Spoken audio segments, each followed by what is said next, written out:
ಮಗು, ನಾನು ಹುಡುಕಬೇಕಾದ ವ್ಯಕ್ತಿಯಲ್ಲ ಕಂದ, ನಾನು ಅನುಭವಿಸಬೇಕಾದ ಮೌನ ಶಕ್ತಿಯಾಗಿದ್ದೇನೆ. ಗುರುವಿನ ಶಕ್ತಿ ಒಂದು ಅರಿವಾಗಿದೆ ಕಂದ, ಅದು ಒಂದು ಅನುಭವವಾಗಿದೆ. ನೀನು ನನ್ನನ್ನು ಹೊರಗಡೆ ಹುಡುಕುತ್ತಿದ್ದೀಯ, ನಾನು ನಿನ್ನೊಳಗೆ ಇರುವ ಅರಿವಿನ ಶಕ್ತಿಯಾಗಿದ್ದೇನೆ. ನಿನ್ನ ಹಾಗೆ ಮನಸ್ಸಿನಲ್ಲಿ ಅನೇಕ ಪ್ರಶ್ನೆಗಳನ್ನು ಹೊತ್ತು ನನ್ನ ಬಳಿ ಒಬ್ಬ ಶಿಷ್ಯ ಬಂದನು. ಗುರುವೇ, ಈಶ್ವರ ಎಲ್ಲಿದ್ದಾನೆ? ನಾನು ಎಷ್ಟೇ ಹುಡುಕಿದರೂ ಕಾಣಿಸುತ್ತಿಲ್ಲ ಎಂದನು. ಮಗು, ನೀನು ಹುಡುಕುತ್ತಿರುವ ಭಗವಂತ ಕೇವಲ ಒಂದು ಕಾರಣವೂ ಅಲ್ಲ, ವ್ಯಕ್ತಿಯ ರೂಪವೂ ಅಲ್ಲ ಕಂದ. ಅದು ವರ್ಣಿಸಲಾಗದ ಒಂದು ದಿವ್ಯ ಅನುಭವವಾಗಿದೆ ಮಗು. ಬಾಬಾ ಹೇಳುತ್ತಾರೆ, ಒಂದು ಹೂವಿನ ಸೌಂದರ್ಯವನ್ನು ನೋಡಿ ನೀನು ಸಂತೋಷ ಪಡುವಾಗ, ಹಾಗೆ ಗಾಳಿಯ ಮೃದುವಾದ ಸ್ಪರ್ಶವನ್ನು ಅನುಭವಿಸುವಾಗ ನಿನ್ನ ಹೃದಯದಲ್ಲಿ ಏನೋ ಒಂದು ಶಾಂತಿ ಮೂಡುತ್ತದೆ. ಅದೇ ನಾನು. ಮಗು, ನಾನು ದೇವಸ್ಥಾನಗಳಿಗಿಂತ ಹಾಗೆ ಪುಸ್ತಕಗಳ ಕಥೆಗಳಿಗಿಂತ ನಾನು ಸಿಗುವುದು ನಿನ್ನ ಮೌನದಲ್ಲಿ, ನಿನ್ನ ಪ್ರೀತಿಯಲ್ಲಿ, ನಿನ್ನ ನಿಜವಾದ ಭಕ್ತಿಯ ಅನುಭವದಲ್ಲಿ ಕಂದ. ಹಾಗೆ ನಿನ್ನ ಒಳ್ಳೆಯ ಉದ್ದೇಶದ ಕರ್ಮಗಳಲ್ಲಿ, ನಿನ್ನ ದಯೆ, ನಿನ್ನ ಕರುಣೆ, ನಿನ್ನ ಪ್ರೇಮದ ಭಾವದಲ್ಲಿ, ನಿನ್ನ ಸೇವೆಯ ಭಾವದಲ್ಲಿ ನಾನು ಸದಾ ಜೀವಂತವಾಗಿದ್ದೇನೆ ಕಂದ. ನೀನು ನಿನ್ನೊಳಗೆ ನಿಲ್ಲುವಾಗ, ಎಲ್ಲ ಪ್ರಶ್ನೆಗಳು ಅಳಿದು ಹೋದಾಗ ಅಲ್ಲಿಯೇ ನಾನು ನಿನಗೆ ಕಾಣಿಸುತ್ತೇನೆ. ನೀನು ಭರವಸೆ ಕಳೆದುಕೊಳ್ಳಬೇಡ ಕಂದ, ನಿನ್ನೊಳಗೆ ಅನಂತ ಶಕ್ತಿ ಇದೆ, ಏಕೆಂದರೆ ಈ ಅನಂತನ ಅಂಶ ನೀನೇ ಆಗಿರುವೆ. ಮಗು, ಜೀವನದಲ್ಲಿ ಕೆಲವು ಕ್ಷಣಗಳು ಬರುತ್ತವೆ, ಎಲ್ಲವೂ ಕತ್ತಲೆಯಂತೆ ಕಾಣುತ್ತದೆ. ನೀನು ಎಷ್ಟೇ ಪ್ರಾಮಾಣಿಕ ಪ್ರಯತ್ನಿಸಿದರೂ ಕೆಲವು ವಿಚಾರಗಳಲ್ಲಿ ಫಲ ಕಾಣುವುದಿಲ್ಲ. ಮನಸ್ಸು ಹೇಳುತ್ತದೆ, ನನ್ನ ಜೀವನಕ್ಕೆ ಅರ್ಥವೇನು, ಇಷ್ಟೇನಾ ಎಂದು. ಇಂತಹ ಒಂದು ಕತ್ತಲೆ ಕವಿದ ಕ್ಷಣದಲ್ಲಿ ನೀನು ಕೆಲವು ಬಾರಿ ಭರವಸೆ ಕಳೆದುಕೊಳ್ಳುತ್ತೀಯ. ಆದರೆ ನಿಜವಾದ ಜೀವನ ಇಲ್ಲಿಂದಲೇ ಶುರುವಾಗುವುದು ಕಂದ. ಒಂದು ವಿಷಯ ನೆನಪಿಡು, ಅತಿ ಗಾಢವಾದ ಕತ್ತಲೆಯ ನಂತರವೇ ಬೆಳಕು ಬರುತ್ತದೆ. ಆ ಬೆಳಕಿಗೆ ಅದರದ್ದೇ ಆದ ಮಹತ್ವವಿರುತ್ತದೆ ಕಂದ. ನೀನು ಈಗ ಅನುಭವಿಸುತ್ತಿರುವ ನೋವು ನಿನ್ನನ್ನು ಮುರಿಯಲು ಅಲ್ಲ, ನಿನ್ನನ್ನು ಬಲಪಡಿಸಲು ಬಂದಿದೆ. ಜನರು ಹೊರಗಿನ ಜಗತ್ತಿನಲ್ಲಿ ಶಕ್ತಿ ಹುಡುಕುತ್ತಿದ್ದಾರೆ, ಹಣ, ಸಂಬಂಧಗಳು, ಹೆಸರು. ಆದರೆ ನಿಜವಾದ ಶಕ್ತಿ ಅಲ್ಲಿಲ್ಲವೇ ಇಲ್ಲ. ನಿನ್ನೊಳಗೆ ನಿಜವಾದ ಒಂದು ಮಹಾಶಕ್ತಿ ಅಡಗಿದೆ ಕಂದ, ನೀನು ಅದನ್ನು ಅರಿತಿಲ್ಲ ಅಷ್ಟೇ. ಒಮ್ಮೆ ನೀನು ನಿನ್ನೊಳಗೆ ನೋಡಲು ಶುರು ಮಾಡಿದರೆ, ನೀನು ನಿನ್ನನ್ನು ಅರ್ಥ ಮಾಡಿಕೊಂಡರೆ ನಿನ್ನ ದುಃಖಗಳ ಅರ್ಥವೇ ಬದಲಾಗುತ್ತದೆ. ನೀನು ಸೋತವನಲ್ಲ, ನೀನು ಕಲಿಯುತ್ತಿರುವವನಾಗಿದ್ದೀಯಾ. ನೀನು ತಪ್ಪು ಮಾಡಿಲ್ಲ, ಹಾಗೆ ಹಾಳೂ ಕೂಡ ಆಗಿಲ್ಲ. ನೀನು ರೂಪುಗೊಳ್ಳುತ್ತಿದ್ದೀಯ ಕಂದ. ನೀನು ಒಂಟಿಯಾಗಿಲ್ಲ, ನಿನ್ನೊಳಗೆ ಒಂದು ಸಂಪೂರ್ಣ ಜಗತ್ತೇ ಅಡಗಿದೆ. ಆತ್ಮವಿಶ್ವಾಸ ಹೊರಗಿನಿಂದ ಬರುತ್ತದೆ, ಯಾರೋ ಕೊಡುತ್ತಾರೆ ಎಂದು ಕಾಯಬೇಡ. ಆತ್ಮವಿಶ್ವಾಸ ಹೊರಗಿನಿಂದ ಬರುವುದಿಲ್ಲ. ಯಾರಾದರೂ ನಿನ್ನನ್ನು ಪ್ರೋತ್ಸಾಹಿಸಿದರೆ ಅದು ತಾತ್ಕಾಲಿಕ ಅಷ್ಟೇ. ನಿಜವಾದ ಆತ್ಮವಿಶ್ವಾಸ ಹುಟ್ಟುವುದು ನೀನು ನಿನ್ನನ್ನು ಒಪ್ಪಿಕೊಂಡಾಗ, ನಿನ್ನನ್ನು ಪ್ರೀತಿಸಿದಾಗ, ನಿನ್ನನ್ನು ನೀನು ಅರಿತು ನಿನ್ನನ್ನೇ ನೀನು ಗೌರವಿಸಿಕೊಂಡಾಗ. ಮಗು, ನಿನ್ನ ತಪ್ಪುಗಳನ್ನು, ನೀನು ದುರ್ಬಲತೆಯನ್ನು, ನಿನ್ನ ಗಾಯಗಳನ್ನು ಸ್ವೀಕರಿಸಿದಾಗ ಅಲ್ಲಿಯೇ ಒಂದು ವಿಚಿತ್ರ ಶಾಂತಿ ಮೂಡುತ್ತದೆ ಕಂದ. ನೀನು ಯಾರಿಗಿಂತಲೂ ಕಡಿಮೆ ಇಲ್ಲ, ನೀನು ಯಾರಿಗಿಂತಲೂ ಹೆಚ್ಚು ಆಗಬೇಕೂ ಇಲ್ಲ. ನೀನು ನೀನಾಗಿದ್ದರೆ ಸಾಕು, ಅಲ್ಲವೇ ಕಂದ? ಭರವಸೆ ಎಂದರೆ ಹೊರಗಿನ ಬೆಳಕಲ್ಲ, ಅದು ಒಳಗಿನ ಜ್ಯೋತಿ. ಬದುಕು ಎಷ್ಟೇ ಕಷ್ಟವಾದರೂ ಒಂದು ಚಿಕ್ಕ ಭರವಸೆ ಸಾಕು, ಜೀವನವನ್ನು ಮತ್ತೆ ಎತ್ತಿಕೊಳ್ಳಲು, ರೂಪಿಸಿಕೊಳ್ಳಲು. ಮಗು, ಒಂದು ಬೀಜವನ್ನು ನೆಲದಲ್ಲಿ ಹೂತಾಗ ಅದು ಕತ್ತಲೆಯೊಳಗೆ ಒಂದು ಸಂಘರ್ಷ ನಡೆಸುತ್ತದೆ ಕಂದ. ಆದರೆ ಅದಕ್ಕೆ ಗೊತ್ತು, ನಾನು ಒಂದು ದಿನ ಖಂಡಿತ ಹೊರಗೆ ಹೋಗುತ್ತೇನೆ, ಮರವಾಗಿ ಬೆಳೆಯುತ್ತೇನೆ ಎಂದು. ಅದೇ ವಿಶ್ವಾಸ ನಿನ್ನಲ್ಲೂ ಈಗ ಇರಬೇಕಾಗಿದೆ. ನೀನು ಈಗ ಕಷ್ಟದಲ್ಲಿದ್ದೀಯಾ, ದುಃಖದಲ್ಲಿದ್ದೀಯಾ, ಒಂದು ಸಮಸ್ಯೆಯಲ್ಲಿದ್ದೀಯಾ ಎಂದರೆ ಖಂಡಿತ ನೀನೂ ಕೂಡ ಈಗ ಒಂದು ಬೀಜ. ಒಂದು ದಿನ ನೀನೂ ಕೂಡ ದೊಡ್ಡ ಮರವಾಗಿ ಬೆಳೆಯುತ್ತೀಯ. ಅಂದರೆ ಈ ಸಮಸ್ಯೆಗಳನ್ನು ಎದುರಿಸಿ ನಿನ್ನ ಜೀವನವನ್ನು, ಭವಿಷ್ಯವನ್ನು ಸುಂದರವಾಗಿ ರೂಪಿಸಿಕೊಳ್ಳುತ್ತೀಯ. ಇದು ನನ್ನ ಆಶೀರ್ವಾದವಾಗಿದೆ ಕಂದ. ಸ್ವಲ್ಪ ತಾಳ್ಮೆಯಿಂದ, ಸಬೂರಿಯಿಂದ ಮುಂದೆ ಸಾಗು. ಜನರು ಏನು ಹೇಳುತ್ತಾರೆ ಎಂಬುದನ್ನು ಬಿಟ್ಟು ಬಿಡು. ನಿನ್ನ ಹೃದಯ ಏನು ಹೇಳುತ್ತದೆ ಎಂಬುದನ್ನು ಕೇಳು. ನೀನು ನಿಧಾನವಾಗಿ ನಡೆದರೂ ಸರಿಯೇ, ಆದರೆ ನಿಲ್ಲಬೇಡ. ನೀನು ತಪ್ಪು ಮಾಡಿದರೂ ಸರಿಯೇ, ಆದರೆ ಪ್ರಯತ್ನ ನಿಲ್ಲಿಸಬೇಡ. ನೀನು ಬಿದ್ದರೂ ಸರಿಯೇ, ಆದರೆ ಮತ್ತೆ ಎದ್ದು ನಿಲ್ಲಬೇಕು. ಮಗು, ಒಂದು ದಿನ ನೀನು ಹಿಂದಿರುಗಿ ನೋಡಿದಾಗ ಈ ದಿನಗಳೇ ನಿನ್ನ ಶಕ್ತಿಯ ಮೂಲಗಳಾಗಿರುತ್ತವೆ ಕಂದ. ನೀನು ಇಂದೇ ನಿರ್ಧರಿಸು, ನನ್ನ ಜೀವನವನ್ನು ಬದಲಾಯಿಸಿಕೊಳ್ಳುತ್ತೇನೆ ಎಂದು. ನೀನು ನಿನ್ನನ್ನು ನಂಬು, ನಿನ್ನ ಹಾದಿಯನ್ನು ನಂಬು, ನಿನ್ನ ಕರ್ಮದ ಉದ್ದೇಶಗಳನ್ನು ನಂಬು ಕಂದ. ನಿನ್ನೊಳಗಿನ ಶಕ್ತಿಯನ್ನು ನಂಬು, ಏಕೆಂದರೆ ನೀನು ಹುಡುಕುತ್ತಿರುವ ಶಕ್ತಿ ನೀನೇ ಆಗಿರುವೆ. ಆ ಶಕ್ತಿ ನಾನೇ ಆಗಿ ನಿನ್ನಲ್ಲಿ ನೆಲೆಯಾಗಿರುವೆ ಕಂದ. ಆ ಶಕ್ತಿಯನ್ನು ಅನ್ವೇಷಿಸು. ಜೀವನದಲ್ಲಿ ನಿನಗೂ ಕೂಡ ನಿನ್ನದೇ ಆದ ಒಂದು ಸಮಯ ಬರುತ್ತದೆ, ಒಮ್ಮೆ ಒಂದು ಹಂತ ಬರುತ್ತದೆ. ಜೀವನದಲ್ಲಿ ಹಿಂದೆ ಇಷ್ಟವಾಗಿದ್ದ ಎಲ್ಲವೂ ನಿಧಾನವಾಗಿ ಅರ್ಥ ಕಳೆದುಕೊಳ್ಳುತ್ತವೆ.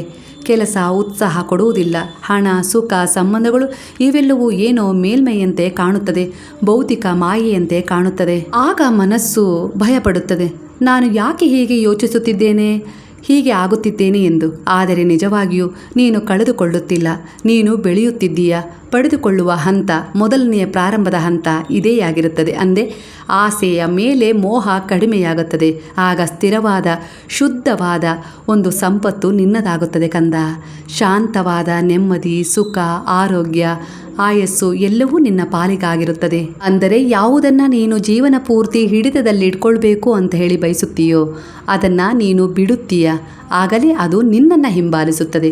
ನೀನು ಅದನ್ನು ಎಲ್ಲಿಯವರೆಗೂ ಗಟ್ಟಿಯಾಗಿ ಹಿಡಿದಿಟ್ಟುಕೊಳ್ಳಲು ಪ್ರಯತ್ನಿಸುತ್ತೀಯೋ ಆಗ ನೀನು ಕೇವಲ ಒಂದು ಭ್ರಮೆಯಲ್ಲಿ ಬದುಕುತ್ತೀಯ. ಮಗು, ಇದೇ ವಾಸ್ತವ ಸತ್ಯ, ಇದೇ ಸೃಷ್ಟಿಯ ವಾಸ್ತವ ಕಂದ. ನಿನ್ನಲ್ಲಿ ಕೆಲವು ಆಸಕ್ತಿ ಕಳೆದು ಹೋಗುವುದರ ಹಿಂದೆ ಒಂದು ಅರ್ಥವಿದೆ. ಹಿಂದೆ ನಿನ್ನನ್ನು ಎಳೆಯುತ್ತಿದ್ದ ಆಸೆಗಳು ಈಗ ಕಡಿಮೆಯಾಗಿವೆ. ಅದು ಒಳ್ಳೆಯ ಸೂಚನೆ ಅಲ್ಲವೇ? ಅದು ತೋರಿಸುತ್ತದೆ ನಿನ್ನೊಳಗೆ ಒಂದು ಹೊಸ ಜಾಗೃತಿ ಮೂಡಿದೆ ಎಂದು. ಹಳೆಯ ಆಟಗಳು ಈಗ ನಿನ್ನ ಮನಸ್ಸನ್ನು ಸೆಳೆಯುವುದಿಲ್ಲ. ಅದು ನೀನು ಬೇಸರವಾಗಿದ್ದೀಯಾ ಅಂದಲ್ಲ, ಅದು ನೀನು ಈ ಹಂತವನ್ನು ದಾಟಿದ್ದೀಯಾ ಎಂದರ್ಥ ಕೊಡುತ್ತದೆ ಕಂದ. ಅದರಲ್ಲಿ ಸಾಕಷ್ಟು ಪಾಠವನ್ನು ಕಲಿತಿರುತ್ತೀಯ. ಹಾಗಾಗಿಯೇ ನಿನಗೆ ಈಗ ಆಟದ ಬಗ್ಗೆ ಮೋಹವಿರುವುದಿಲ್ಲ. ಕೆಲವು ಬಾರಿ ಒಂಟಿತನದ ಅನುಭವವಾಗುತ್ತದೆ, ಏಕೆಂದರೆ ಹಳೆಯದನ್ನು ಬಿಡುತ್ತಿದ್ದೀಯ. ಹೊಸದು ಇನ್ನೂ ಕೂಡ ಬಂದಿಲ್ಲ. ಇದು ಮಧ್ಯದ ಸೇತುವೆ. ಈ ಸೇತುವೆಯಲ್ಲಿ ನಿಂತಿರುವಾಗ ನಿನಗೆ ದಿಕ್ಕೇ ಕಾಣುವುದಿಲ್ಲ. ಆದರೆ ಅದೇ ಸಮಯದಲ್ಲಿ ನೀನು ನಿಜವಾದ ನಿನ್ನನ್ನು ಕಂಡುಕೊಳ್ಳಲು ಸಿದ್ಧವಾಗುತ್ತಿರುತ್ತೀಯ. ಮಗು, ನೀನು ಕೆಲಸ ಮಾಡಬೇಕು ಅಂದರೆ ಅದನ್ನು ಹಣಕ್ಕಾಗಿ ಅಥವಾ ಒತ್ತಡಕ್ಕಾಗಿ ಮಾಡಬೇಡ. ನಿನ್ನೊಳಗೆ ಉಂಟಾಗುವ ಚಿಕ್ಕ ಉತ್ಸಾಹವನ್ನು ಗಮನಿಸು. ಅದೊಂದು ಸಣ್ಣ ಬೆಳಕು ಆಗಿರಬಹುದು, ಆದರೆ ಅದೇ ನಿನ್ನ ದಾರಿಯಾಗಿರುತ್ತದೆ. ಜೀವನದಲ್ಲಿ ಅರ್ಥವನ್ನು ಹುಡುಕಬೇಡ, ನೀನು ಅರ್ಥವಾಗು ಅಷ್ಟೇ. ನೀನು ಏನಾದರೂ ಆಗಬೇಕೆಂಬ ಒತ್ತಡಕ್ಕಿಂತ ನಿನ್ನ ನಿಜವಾದ ಸ್ವರೂಪವನ್ನು ಕಂಡುಕೊಂಡು ಬೆಳೆಯಲು ಪ್ರಯತ್ನ ಪಡು ಕಂದ. ನನ್ನ ಆಶೀರ್ವಾದ, ಮಾರ್ಗದರ್ಶನ, ರಕ್ಷಣೆ ಸದಾ ನಿನ್ನ ಜೊತೆ ಇರುತ್ತದೆ. ನಿನ್ನಲ್ಲಿ ಬಲವಂತವಾದ ಉತ್ಸಾಹವನ್ನು ತಂದುಕೊಳ್ಳಬೇಡ, ಅದು ನಕಲಿಯಾಗಿರುತ್ತದೆ. ನಿನ್ನಲ್ಲಿ ನಿಜವಾದ ಸಂಯಮ, ತಾಳ್ಮೆಯೊಂದಿಗೆ, ಒಂದು ಒಳ್ಳೆಯ ಉದ್ದೇಶದೊಂದಿಗೆ ಒಂದು ಉತ್ಸಾಹವನ್ನು ತಂದುಕೋ. ಸ್ವಲ್ಪ ಸಮಯ ನಿನ್ನ ಜೊತೆ ನೀನು ಇರಲು ಕಲಿತುಕೋ. ಮೌನವನ್ನು ಅನುಭವಿಸು. ನೀನು ಏನೂ ಮಾಡದೇ ಇದ್ದರೂ ಪರವಾಗಿಲ್ಲ, ಆದರೆ ಜಾಗೃತಿಯಾಗಿ ಇರು. ನಿನ್ನೊಳಗೆ ಏನಾಗುತ್ತಿದೆ ಎಂದು ಗಮನಿಸು. ಒಂದು ದಿನ ಆ ಮೌನದೊಳಗೆ ಒಂದು ಹೊಸ ಉತ್ಸಾಹ ಹುಟ್ಟುತ್ತದೆ. ಅದು ಹೊರಗಿನ ಒತ್ತಡದಿಂದ ಅಲ್ಲ, ಒಳಗಿನ ನಿನ್ನ ಪ್ರೇರಣೆಯಿಂದ. ನೀನು ಕೆಲಸ ಕಳೆದುಕೊಂಡವನು ಅಲ್ಲ, ನೀನು ದಿಕ್ಕು ಹುಡುಕುತ್ತಿರುವವನು. ನೀನು ಆಸಕ್ತಿ ಕಳೆದುಕೊಂಡವನು ಅಲ್ಲ, ನೀನು ಸತ್ಯದ ಕಡೆ ಹೋಗುತ್ತಿರುವವನು. ಈಗ ನಿನ್ನ ಜೀವನದಲ್ಲಿ ಒಂದು ಹಂತ ಬಂದಿದೆ ಅಷ್ಟೇ. ಎಲ್ಲವೂ ಕೈತಪ್ಪಿದಂತೆ ಅನ್ನಿಸುತ್ತಿದೆ. ಭರವಸೆ ಕಳೆದು ಹೋಗುತ್ತಿದೆ. ಆತ್ಮವಿಶ್ವಾಸ ಮಣ್ಣಾಗುತ್ತಿದೆ. ನೀನು ನಿನ್ನನ್ನೇ ಕೇಳುತ್ತೀಯ, ನಾನು ಏನು ಮಾಡಲಾಗುತ್ತಿಲ್ಲವಲ್ಲ, ನನ್ನ ಜೀವನವನ್ನು ಸರಿಪಡಿಸಿಕೊಳ್ಳಲಾಗುತ್ತಿಲ್ಲವಲ್ಲ ಎಂದು. ಆದರೆ ನಿಜ ಏನು ಗೊತ್ತ ಕಂದ, ನೀನು ಸೋತಿಲ್ಲ, ನೀನು ಸ್ವಲ್ಪ ನಿಂತಿದ್ದೀಯಾ ಅಷ್ಟೇ. ಸೋಲು ಎಂಬುದು ಅಂತ್ಯವಲ್ಲವೇ ಅಲ್ಲ ಕಂದ. ಸೋಲು ಎಂದರೆ ಜೀವನದ ತೀರ್ಪು ಅಲ್ಲ, ಅದು ಜೀವನದ ಒಂದು ಪಾಠ, ಒಂದು ಹೊಸ ಆರಂಭದ ತಯಾರಿಯಾಗಿರುತ್ತದೆ. ಪ್ರತಿ ಬಾರಿಯೂ ನೀನು ಬಿದ್ದಾಗ ಜೀವನ ನಿನ್ನನ್ನು ಪರೀಕ್ಷಿಸುತ್ತಿಲ್ಲ, ನಿನ್ನೊಳಗಿನ ಶಕ್ತಿಯನ್ನು ಎಬ್ಬಿಸುತ್ತಿದೆ ಕಂದ. ನೀನು ಈ ಸಮಯ ಕುಗ್ಗಿದ್ದೀಯಾ ಎಂದರೆ, ನಿರಾಶೆಗೊಂಡಿದ್ದೀಯಾ ಎಂದರೆ, ನಿನ್ನೊಳಗೆ ಇನ್ನೂ ಎದ್ದು ನಿಲ್ಲುವ ಶಕ್ತಿ ಇದೆ ಎಂದು ಅದರ ಸೂಚನೆಯಾಗಿರುತ್ತದೆ ಕಂದ.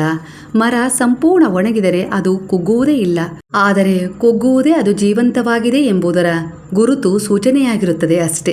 ಮಗು, ಆತ್ಮವಿಶ್ವಾಸದ ನಿಜವಾದ ಅರ್ಥ ಏನು ಗೊತ್ತಾ? ಆತ್ಮವಿಶ್ವಾಸವೆಂದರೆ ಯಾವಾಗಲೂ ಬಲವಾಗಿರುವುದು ಅಲ್ಲ, ಬಿದ್ದಾಗ ಮತ್ತೆ ಎದ್ದು ನಿಲ್ಲುವುದು ಎಂದರ್ಥ. ಭರವಸೆ ಕಳೆದುಕೊಂಡಾಗ ಆ ಭರವಸೆಯಲ್ಲಿ ನಿನ್ನನ್ನೇ ನೀನು ಎದ್ದು ನಿಲ್ಲಿಸುವುದು ಎಂದರ್ಥ ಕಂದ. ನೀನು ನಿನ್ನ ಮೇಲೆ ನಂಬಿಕೆ ಇಟ್ಟಾಗ ಜಗತ್ತೇ ನಿಧಾನವಾಗಿ ನಿನ್ನ ಕಡೆ ಬರುತ್ತದೆ. ಯಾರು ನಿನ್ನನ್ನು ನಂಬದಿದ್ದರೂ ನಾನು ನಿನ್ನನ್ನು ನಂಬುತ್ತೇನೆ.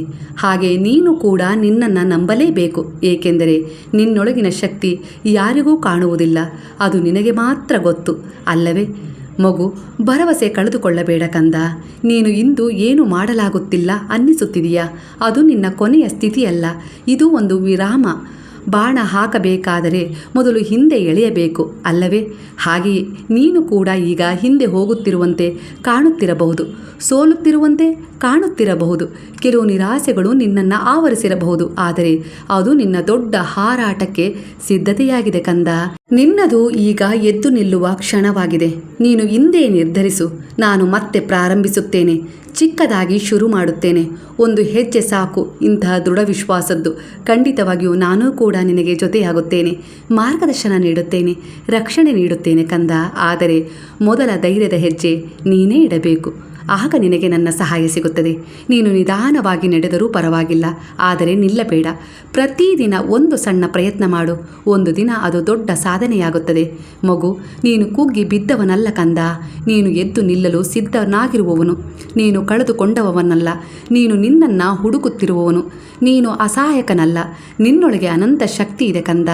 ನಿನ್ನೊಳಗಿನ ಶಕ್ತಿ ಎದ್ದಾಗ ನಿನ್ನ ಕತೆ ತಾನಾಗೇ ಬದಲಾಗುತ್ತದೆ ಕಂದ.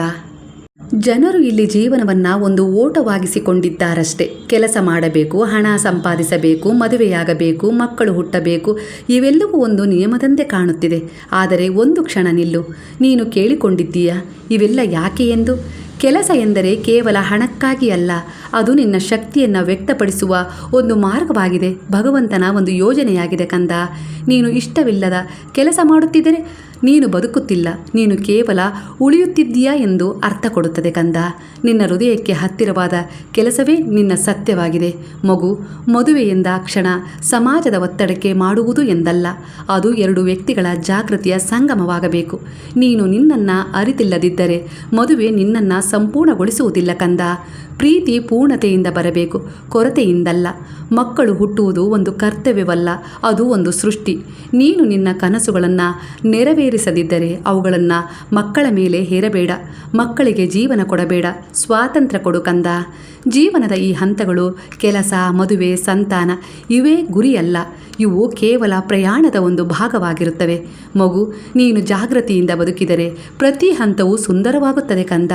ನೀನು ಅಜಾಗೃತಿಯಿಂದ ಬದುಕಿದರೆ ಎಲ್ಲವೂ ಭಾರವಾದಂತೆ ಭಯದ ರೂಪದಲ್ಲಿ ಕಾಣುತ್ತದೆ. ಮಗು, ನೀನು ಸಮಾಜದಂತೆ ಬದುಕಬೇಕಿಲ್ಲ, ನೀನು ನಿನ್ನಂತೆ ಬದುಕು. ನಿನ್ನ ಒಳ್ಳೆಯ ಕರ್ಮದ ಉದ್ದೇಶಗಳ ಕಡೆ ಗಮನ ಕೊಡು ಕಂದ. ನನ್ನ ರಕ್ಷಣೆ ಸದಾ ನಿನ್ನ ಜೊತೆಗಿರುತ್ತದೆ. ಭಗವಂತನೇ ನಿನ್ನನ್ನು ಗಮನಿಸುತ್ತಿದ್ದಾನೆ ಎಂಬುದನ್ನು ಮರೆಯಬೇಡ. ನೀನು ಏನು ಮಾಡುತ್ತಿದ್ದೀಯೋ ಅದನ್ನು ಅರಿವಿನಿಂದ ಮಾಡು. ಅದಾಗ ಜೀವನವೇ ಧ್ಯಾನವಾಗುತ್ತದೆ ಕಂದ. ಮಗು, ನೀನು ನಿನ್ನಂತೆ ಬದುಕಿದಾಗ ಜೀವನ ಅರ್ಥವಾಗುತ್ತದೆ. ಯಾರಿಗೂ ತೊಂದರೆ ಕೊಡಬೇಡ, ಯಾರ ನೋವಿಗೂ ಕಾರಣನಾಗಬೇಡ ಕಂದ. ಯಾರನ್ನೂ ನಿಂದಿಸಬೇಡ, ಆಡಿಕೊಳ್ಳಬೇಡ. ಇವುಗಳಿಂದ ನಾನು ನಿನ್ನಿಂದ ದೂರವಾಗುತ್ತೇನೆ.